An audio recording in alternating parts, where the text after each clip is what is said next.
ফিরে আসলাম বিরতির পর। নজর রাখবো আবহাওয়ার দিকে।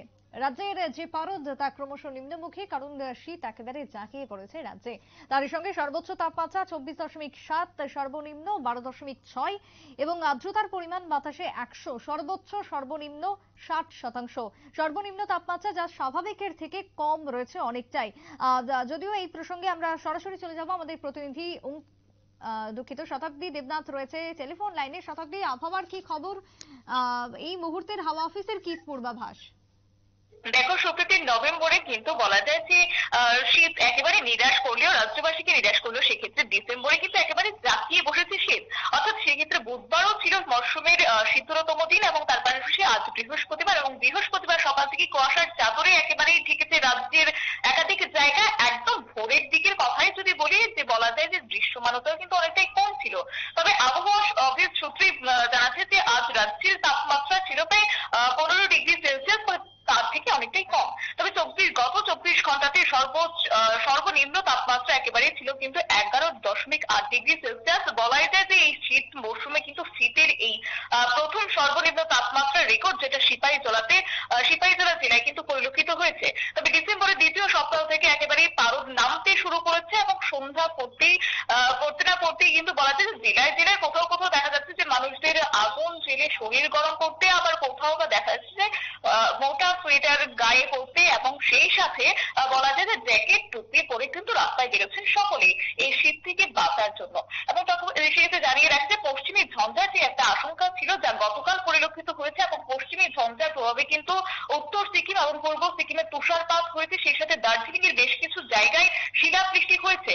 এবং একই সাথে বলা যায় যে দার্জিলিং প্রচুর পর্যটকের বরফের আনন্দ উপভোগ করতে কিন্তু সেখানে পৌঁছে গিয়েছেন।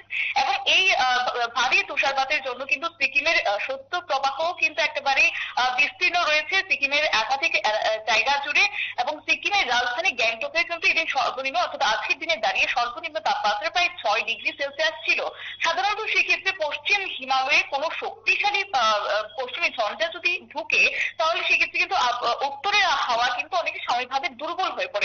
তবে গতকালকে যে পশ্চিমী ঝঞ্ঝা ছিল সেক্ষেত্রে তেমন শক্তিশালী ছিল না, যার কারণে কিন্তু উত্তরের হাওয়া আপাতত দুর্বল হওয়ার সম্ভাবনা নেই। তবে সেক্ষেত্রে পশ্চিমী ঝঞ্ঝার প্রভাব কিন্তু রাজ্যের ক্ষেত্রে পড়বে না একেবারে। রাজ্যের ক্ষেত্রে আপাতত শুষ্ক আবহাওয়ায় থাকবে, সেক্ষেত্রে একেবারে রৌদ্রও থাকবে। অর্থাৎ বলা যায় যে সকাল দিকে, অর্থাৎ ভোরের দিকে যদি কুয়াশার চাদরে ঢাকা থাকেও, এবং কুয়াশার চাদর কেটে গেলেই কিন্তু বলা যায় যে একেবারে ঝলমলে রোদ কিন্তু পরিলক্ষিত হচ্ছে।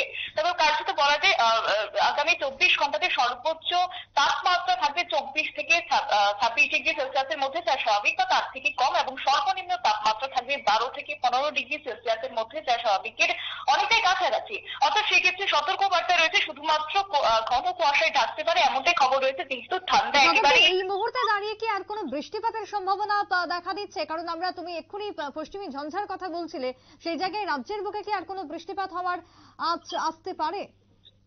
দেখো, পশ্চিমী ঝঞ্ঝা যেহেতু গতকাল পরিলক্ষিত হয়েছে, সেক্ষেত্রে কিন্তু রাজ্যের ক্ষেত্রে আপাতত তেমন কোনো বার্তা নেই। কার্যত রাজ্যের হাওয়া অফিস সূত্রে কিন্তু তেমন কোনো বার্তাই এখনো পর্যন্ত দিচ্ছেন না। এবং তারা জানাচ্ছে যে আপাতত শুষ্ক আবহাওয়ায় থাকবে আগামী দিনও, আগামী 24 ঘন্টা তো শুষ্ক আবহাওয়ায় থাকবে। সেই সাথে রোদে রোদে ঝলমল করবে রাজ্যের আকাশ। কোনোভাবেই বৃষ্টির আপাতত সম্ভাবনা থাকছে না সুপ্রীতি। বেশ, ধন্যবাদ শতাব্দী।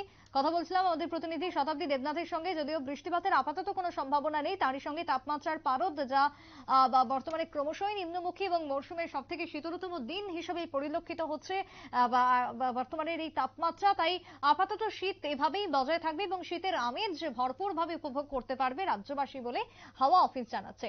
একটা বিরতির পর ফিরছি, সঙ্গে থাকুন।